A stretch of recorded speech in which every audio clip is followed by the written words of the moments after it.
Shalom. Welcome to the Jewish View.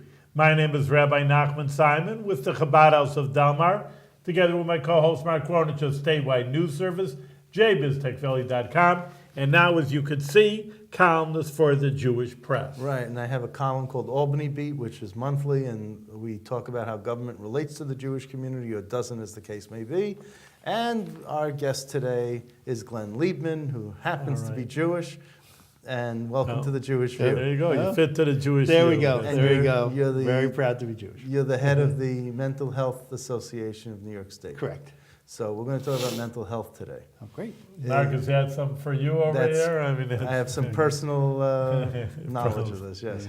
All But right, good. I just wanted to know, is mental health more prevalent now because we're categorizing more illnesses that we didn't characterize as mental health under the mental health umbrella?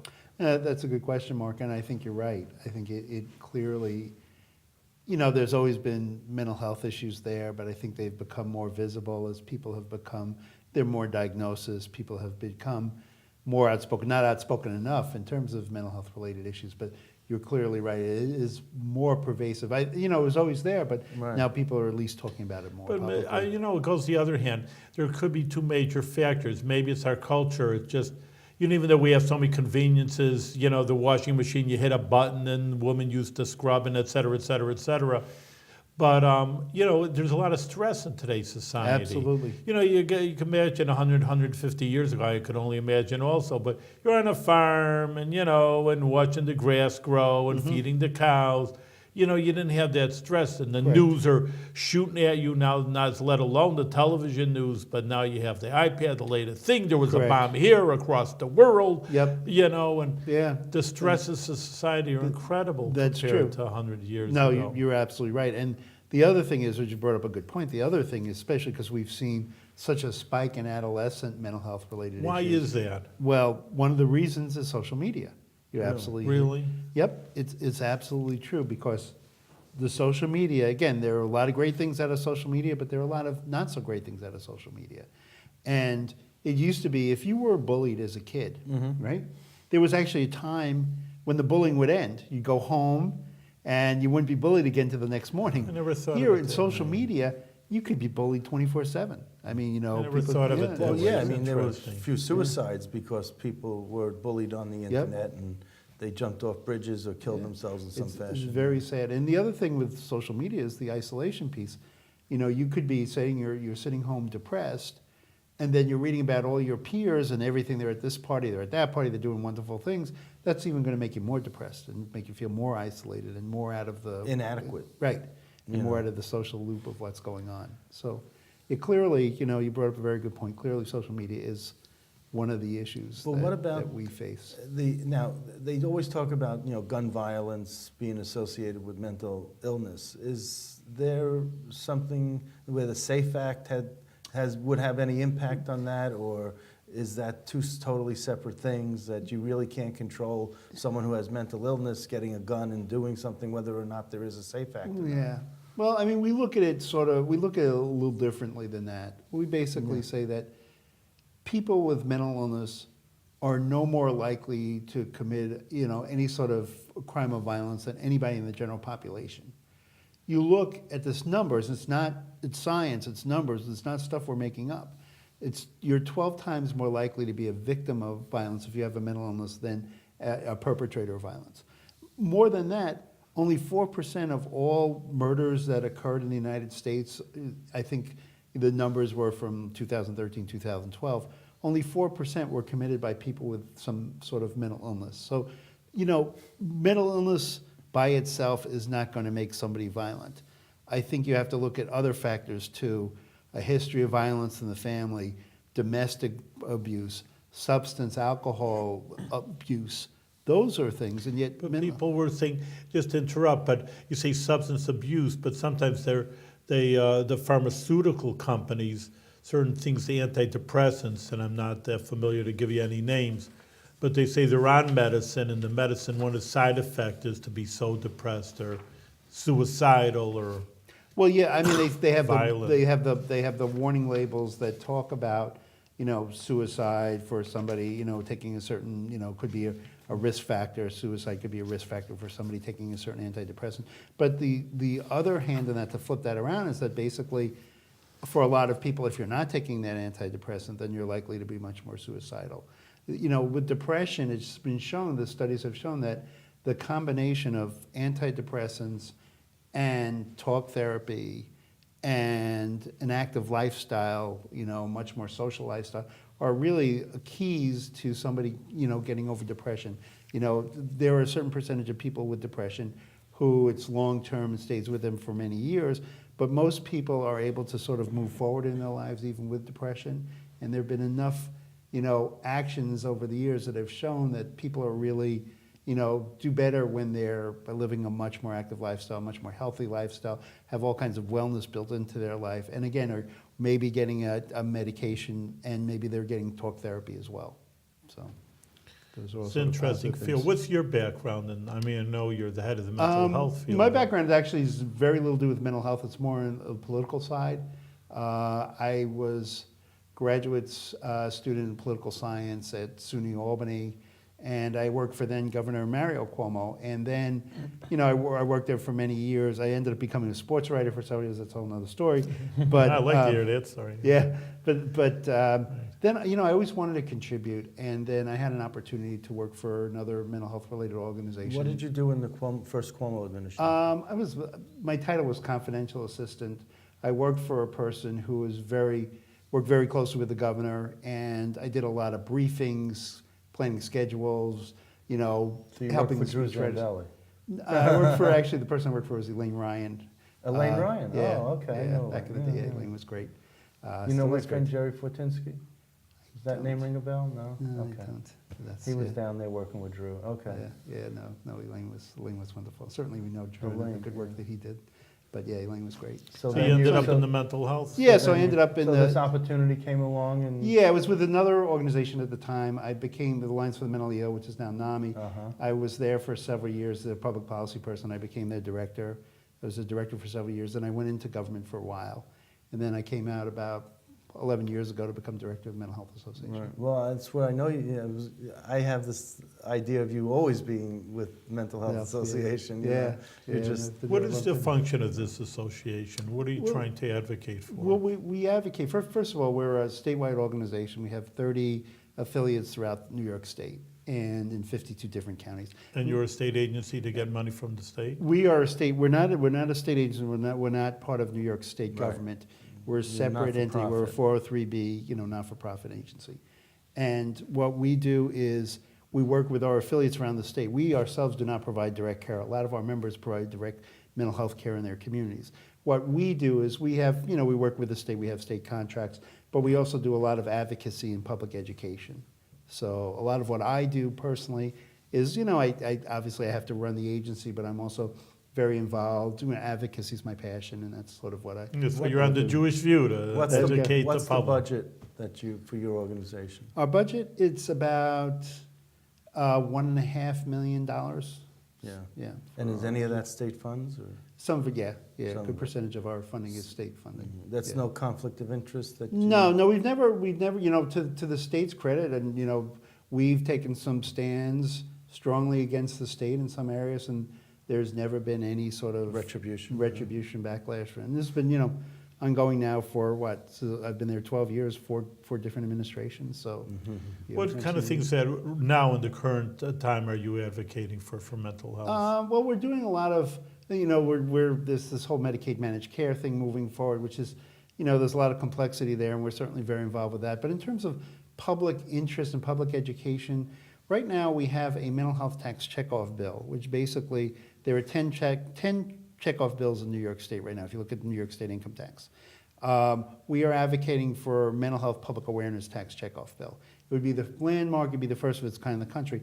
And we've been advocating for several To years. make some more and the money. legislature actually passed it this year. So it's Waiting for the waiting for the governor's governor to signature? sign it.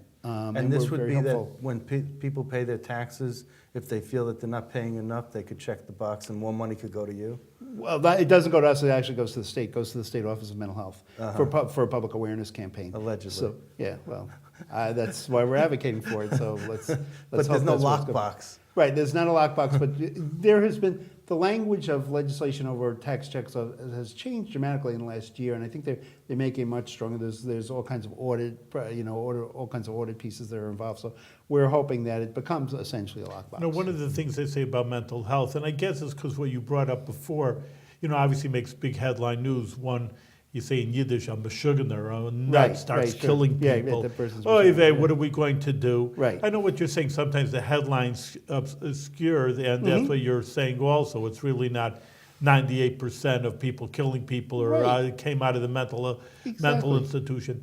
But then again, on the other hand, they're saying maybe these people should be institutionalized. What do you feel about? Well, I feel that there is a need for hospital beds. I don't think there is an overwhelming need for hospital beds. I think there have to be more hospital beds and less so about hospital beds, but more say crisis stabilization beds. So say like local like Samaritans here, Ellis has like these crisis beds where somebody can go in and maybe just stay for get their symptomology normalized, become start feeling better, and not moving people out quickly, but people shouldn't be staying in hospitals for long term.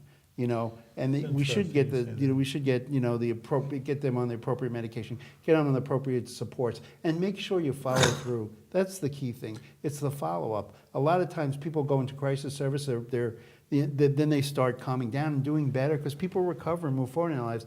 And yet, what's the failure of the system in many ways is there's not that aftercare that's necessary. That's And interesting, yeah. frustrating. That's good. It's just, you say we, put a Band-Aid on the problem, but you got to have the follow-up. Right, a lot right, of and that's where our members are really good. I mean, obviously I'm touting my members, but it's true that our organization and other nonprofit organizations as well have community-based services where they can help engage somebody and help them get into a program, help them get housing, help them get the necessary supports that they need to live productively in the So are community. you talking about psychiatric centers when you talk about mental health, or are there other No, types no, of in the community, we are, residential? most of our members are community, yes, residential. Most of our members are community-based providers. So our goal is to keep people in the community. But to you were take talking people- about hospital beds, and you're talking about crisis Well, centers. yeah, exactly. So you're That's talking- institution, that's the Right, so you're talking institutional about side of it. psychiatric centers, or you're talking about like Albany Med might have a crisis Correct. center? Correct. Or Those, yes. which Some way? of the, Which- well, no, there are psychiatric hospitals like CDPC here in Albany, and then, Capital District Psych Center, and then there are some hospitals that have mental health beds. Right. Albany Med no longer has it. Ellis does, Samaritans does, I think, in the Capital District. It's interesting And- because I know the people medically, that they're a person, you go to a doctor, you're fairly healthy, you wait the next day, I have a flu, or there's emergency room. So it was a big thing to have urgent care, which was a little in between. Hey, it's Right. Sunday, the doctor is not open, but I'm really sick, but I don't have to be in the hospital. So it's something that I think that, Yeah, no, actually, that's just- a good point, Rabbi, because they're talking about, one of the things they're talking about in terms of the future of the system is making more of the mental health related to urgent care kind of settings. It's That's what they're interesting, doing, yeah. Another big problem is just, I'll tell you why I'm very involved in this. Actually, a number of years ago, the CDPC, as you say, Capital District Psychiatric Center, it had a Right. whole session for clergy. Okay. Well, they're not there to just teach clergy, but they got us in there, all kinds of different religions, denominations. And they said, why did we call you here, or why are we trying to educate you? Because we found out that before a person checks themselves into the hospital, the number one person that they see beforehand is clergy. So we want to educate you because you're the urgent care in a way Right, before. right. And it's interesting. I'm just thinking even afterwards, people are out. People are lonely. That's one of the things that I've found also. And who do they talk to? The Exactly. doctors say, well, I'm done with you. I gave you your medicine, goodbye. And, a clergyman's always Yeah. open to... Yeah, no, it's true. And the issue that doesn't get talked about enough is the issue of isolation. And that's where the stigma comes in. That people Isolation start- or loneliness? Is Both. that the same thing? Both, because what happens, and this is where we're fighting so hard for a tax checkoff bill, is because there is so much stigma. Even though it's better than it was, there's still so much stigma related to mental illness. And you see it with the youth, for example, or like people, like say, like it's like a leper or something like that. Like, oh my God, that, that kid's, got some sort of mental health issue, stay away from him. And that unfortunately is pervasive in the adulthood too, as you Yeah, move no, up I the know ladder. And that. people, even though attitudes are better, there's still so many people who are like, oh God, that person, as you said, Meshuggah, yeah, that person's Meshuggah, I don't want to have to deal with that person. Like, that's stigma related. That's terrible. Yeah. I know even in my synagogue, people you could see they're a little, let's say, odd. I mean, they're off, something's wrong with them. They're not dressed properly, you see there's something. And I invite them in, and Absolutely. people have That's come what it to should me be. and say, Rabbi, you need these kind of people here. And, I says, well, I'm open to every person. That's And- the way and I that's- am, then that's the way And it should that's be. part of my teaching, too. You don't have, everybody should be open to every person, not just the rabbi or the clergy. Yep. Should be helpful. A lot of times I just feel, and I'm seeing there, I don't have to have a degree. They just want to talk to somebody. Like Yeah. you say, have a friend, and anybody could be a friend. Yeah. You don't have to have a college degree to listen to somebody and just saying, yeah, it's a trouble. You're right. Yeah. So you mentioned earlier that a small percentage of violence in the society comes from people with mental health. Mm-hmm. Is the media magnifying this and making it seem like it's a higher percentage, and not just the news media, but TV shows like Law and Order SVU or other types of TV shows, Yeah. crime shows? Are they magnifying this and Yeah. making it and scaring, and people are saying, wait a minute? Yeah, Mark, you hit it right on the head. I mean, it does become that way, and it's so unfortunate that sort of that media portrayal of someone with a mental. One in 5 people in this country have a mental health related issue. Really, that That's many? 1 in 5, and I a thought it was serious everyone. Yeah. Well, we all have our Michigas, as That's you say, right. but 1 in 5, and so. Are we saying that 20% of the population is going to go out and do something violent or crazy or something like that? But it's such a small, incredibly small percentage, and yet that does get blown up, and that's why people don't seek treatment, because they'll say, well, wait a second, I don't want to be, I'm a person who suffers from depression or bipolar, whatever, or it could be anxiety, whatever it is, but I'm certainly not going to go public. I'm Right. certainly not going to go public about it, because look how this, I don't want to be portrayed as some monster Well, who's even pushing on people on employment subway forms, trains. they ask you, about your mental. They ask in a tactful way about mental illness Right. on an employment form before you apply. They And- do, I know. Yeah, and if they figure it out, and then by the time, if they have someone who doesn't have a history of mental illness, and someone who does, they're going to choose the one who doesn't. Right. I mean, it's subtle so- discrimination. There's blatant discrimination Yeah. that we see, and then there's that, as you said, there's kind of the subtle discrimination Right. as well. This is stuff we There's fight all other the time. problems also that, again, a little bit, because I have seen it. I'm not officially any psychologist or mental health professional. I'm a rabbi, but people, like I say, come for help. And alcoholism, and I mean, that's a big thing. First of all, it's legal. And then the marijuana. Well, alcoholism isn't, but alcohol. Alcohol is, I'm sorry, and marijuana, which is a big issue, current event issue. You legalize it, don't legalize it, to right. state, not state. And I mean, I'm against it because I see, people give me it back. I'm just telling you the argument that people, I says, I'm against it because I see it ruins lives. Then they'll say, well, alcohol is legal, and that also is ruining people's lives. I really don't have an answer against it. Yeah. They're right, but Are I you, just- as the Mental Health Association, in favor of legalizing marijuana? We have not taken an official position. I think that's one of those, and we try to be strong on positions, but I think that's one of those ones that has gone both ways, frankly. And I not think for there are medical people, use. I'm talking Right. about even recreational.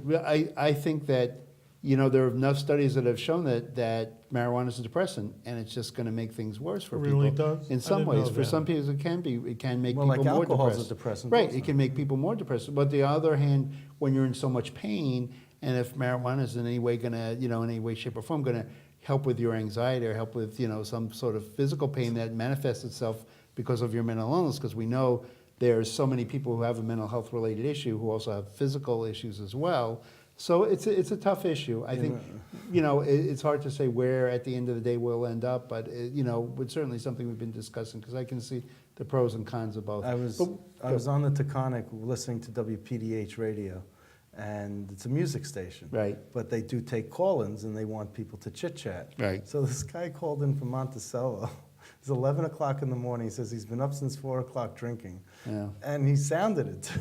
You know, Yeah. he was really wasted. But, you know, Yeah. there are people out there who are, you know, just drinking their lives away. That's so sad. Yeah. It is sad. I mean, and that's one of those sort of, I don't think the statistics really mirror because, you know, I really think that the issues of alcoholism, substance abuse are much worse than I think that, you know, than the statistics portray. I really do. Because it would mirror mental health, mental illness. Well, some people try. I mean, it's hard. It's always sort of a chicken and egg kind of argument. You know, are you drinking because you have a mental illness, because you're depressed, or are you drinking and then, you know, all of a sudden, you know, you have a substance abuse or alcohol abuse, and then after you're drinking and all that, then you become depressed. It's sort of like, you know, are you self-medicating, or are you doing this in a different way? But one thing I did want to talk about was, sure.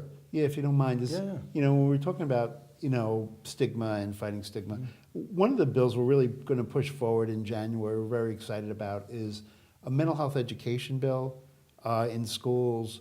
You know, as we were talking about in the beginning, because of social media and because of all the life stressors, people are, you know, young people are, it's very difficult for a lot of young people to survive and move through in their lives. And the reality is that you could go from kindergarten through your senior year of high school and never hear words like depression, anxiety, suicide prevention. And yet we have a high percentage of kids who are impacted by this. And yet we have curriculums in schools related specifically to cancer prevention, which is wonderful. And obviously that's, who wouldn't be against cancer prevention? But the reality is that kids are going to be much more impacted by mental health related issues than they are going to be, you know, related to cancer screenings and cancer prevention, things like that. I totally agree. I totally agree with you. You know, I just feel that in public school, yeah, math, 2 + 2 = 4, and et cetera, et cetera, et cetera, that they're learning, but just how to live a life, and then they're just left on their own saying, well, how do, I mean, what you're saying is the mental health. How do I deal with depression? How do I deal with, you know, and a lot of kids, even that, even in school, let alone after school, their boyfriend, girlfriend, that's really a big thing. And no one tells them how to deal with these disappointments in life. It's true. But they'll teach them math and biology. Fine, again, and no one's knocking it, like I Right. say. But I mean, just this idea of how to be a person. But I wanted to You know. talk to him about his mental health education bill. All right. Is this part of Common Core? No, it's not part of Common Core right now. So what we're hoping for is that it becomes at least a part of the health curriculum. You know, that when you know, it could even be, you know, frankly, it could just be 2 or 3 days of it being part of a health curriculum. The health teachers. At what grade level? We're talking about middle school through senior year of high school.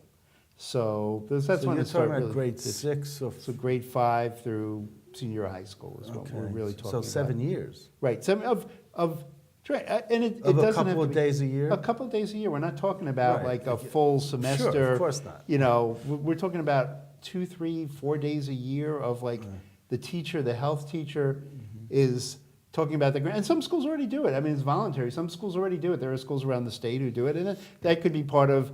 Ultimately, at the end of the day, if we ever got the bill passed and talk about curriculum, you could use the example of some of the schools districts that are doing it. Right, And frankly, because- they're seeing the efficacy of doing something like Well, this. right now, it's an ad hoc thing, so Right. the learning curriculum is not uniform. Right. So everyone's learning something different in a different way and all that, so you'd want to make it uniform for Well, every we certainly place. want, yeah. But with, you know, everyone talking about over-testing and over this, you know, having too much homework and, Right. I mean, this might just compound that. I mean, you may find resistance. Yeah, I mean, you know, probably at the end of the day, you know, there will be resistance. I mean, we're not naive. Who We are know the that chairs of the two mental health The chair, committees? well, it's the chairs of the education committees. You really would wouldn't be- go through mental health? Well, we work very closely with the mental health people, but because this is an education bill, it would go through the Kathy education. Nolan and Senator used to- Marcelino. Marcelino, Right, right. Marcelino. Used And to they be already have a Flanagan, bill. yeah. They already have a bill, a same as bill for the mental health education. So a little bit of our work Same has as been means it's the same language in the Senate and the Assembly. Right. So they Right. don't pass two separate bills. Right. So we already have sort of a good head start. We have great mental hygiene chairs in the Senate, Senator Ort and Assemblywoman Gunther, who've really been real strong advocates for us. Well, she's a nurse by Right, profession. exactly. So, yeah. And she's a good friend, and she's, they're both very strong advocates. So I think what, Well, you should tell her about they'll this be- guy from Monticello who called into the There you radio go. show. I'm sure she probably knows him. I mean, she knows everybody in the She district. does, yeah. I'm sure she So- knows him, knows everybody But in the district. Yeah, so but- that's, Yeah. that's, is it going to cause, is there a financial impact? We don't, at this point, probably there'll be something. I want to. Well, be honest because with- that's there'll at the be like bottom right, of the right, memo right. is there a financial impact? Right, So- right. So there will, at the end of the day, there will be some we don't know how much that will Oh, be, okay. but that's something we'll But the have to- same as bill that you talked about, is that, so obviously it's, something's been developed, so. Right, right. There should be a and price tag. No, that's a good question. I don't know Oh, what the okay. price tag is. I Okay. don't know what they've done in terms of the But fiscal it's piece of in it. a- Shouldn't be that much. Well, in a $140 billion budget Right, with a B, it's not $10, gonna. $20, Yeah. buckets. Bupkis, that's right. So I just want, that's just interesting how, Yeah. so what other bills are you gonna be pushing? Well, those are big bills. I mean, we're very, managed care is something that's very important to us because as we go, it's the different way of funding the system of care, and that in many ways is going to be something that's going to be very important to fight for. So we're trying to be on top of that because right now it's happening in New York City, managed care for people with mental health and other behavioral related issues. It's always been paid a different way, fee for service. Now we're doing managed care. It's a whole different mechanism. Health insurance has to pay for certain. Right, right. And now it's going to come to the rest of the state But in what July. care do you wanna manage? Well, I mean, how do That's- you manage mental illness? right. So what we're saying in this is that there is, when you look at mental health related issues, okay, there's the traditional medical model, Yeah. which is, around Medication. clinic services, which again, what we advocate for is, frankly, we advocate for a hybrid. We advocate for what works for an individual. Call it the recovery model, call it the medical model, call it whatever you want to call it. We just want people to get better. There's no cookie cutter way to get better. But a lot of the services we run and we work on are peer support. So somebody who's have had a mental health issues has now been trained as a peer who can go out to the community and work with someone who right now is going through what they've gone through, and they can help them get better and provide case management services for them. And you have family engagement, and you have things like supported employment and supported education for people with mental health related issues. A lot of our young people go to college and they all of a sudden the mental illness manifests itself. It's 18, 19, 20. I had a friend of You know? mine who couldn't handle it. He went to Stony Brook and had to be picked up, and and then he tried Yale, I think, even. I mean, it was just a disaster. Yeah, yeah. And sometimes the stress brings Well, out, that's what that, goes back- develops that yeah. mental illness. Goes back to the original idea that, I was just saying, in our society, there's an incredible amount of stress that I Right. think, that they didn't have 100 years. It's very so- paradoxical. On one hand, we have such conveniences. Right, Life should be so exactly. easy Exactly. and sit back. Yeah. And on the other hand, it's so stressful. So I got to ask you, do you have recurring bills that year in and year out that you're just hoping there's the stars and the moon Well- line up and there's the right mixture of legislators and That's what happened with the tax checkoff bill. That was a bill that had been floating around for many years. Okay. And this year, just lightning struck. Everything there was. others? What's that? Are there others?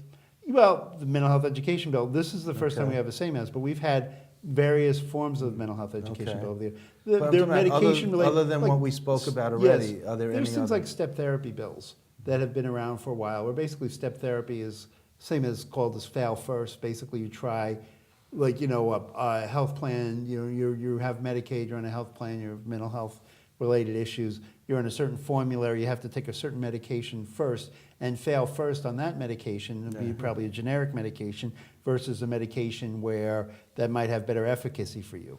So we're fighting we're always fighting on the step therapy bill around fail first and things like that.